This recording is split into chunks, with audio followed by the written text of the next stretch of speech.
الحمد لله وكفى وسلام على عباده الذين اصطفى اما بعد فاعوذ بالله من الشیطان الرجیم بسم اللہ الرحمن الرحیم۔ میرے دوستو، آج میں آپ لوگوں کو لا علاج مرض کے لیے ایک وظیفہ بتانا چاہتا ہوں، اور یہ قرآن کریم کے ایک آیت ہے، بہت مجرب عمل ہے۔ ان آیت مبارکہ کو چینی کی پلیٹ پر لکھ کر دھو کر پلائے، مریض کو پلائے، اللہ تعالیٰ کے فضل و کرم سے بالکل تندرست ہو جائے گا اور جملہ امراض دور ہو جائے گی انشاءاللہ تعالیٰ۔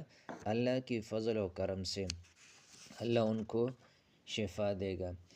اور آیات یہ ہے، بسم اللہ الرحمن الرحیم، وَيَشْفِ صُدُورَ قَوْمٍ مُؤْمِنِينَ وَشِفَاءٌ لِمَا فِي الصُّدُورِ فِيهِ شِفَاءٌ لِلنَّاسِ مَا هُوَ شِفَاءٌ وَرَحْمَةٌ لِلْمُؤْمِنِينَ وَإِذَا مَرِضْتُ فَهُوَ يَشْفِينِ قُلْ هُوَ لِلَّذِينَ آمَنُوا هُدًى وَشِفَاءٌ۔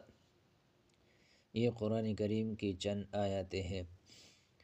وَيَشْفِ صُدُورَ قَوْمٍ مُؤْمِنِينَ وَشِفَاءٌ لِمَا فِي الصُّدُورِ فِيهِ شِفَاءٌ لِلنَّاسِ مَا هُوَ شِفَاءٌ وَرَحْمَةٌ لِلْمُؤْمِنِينَ وَإِذَا مَرِضْتُ فَهُوَ يَشْفِينِ قُلْ هُوَ لِلَّذِينَ آمَنُوا هُدًى وَشِفَاءٌ۔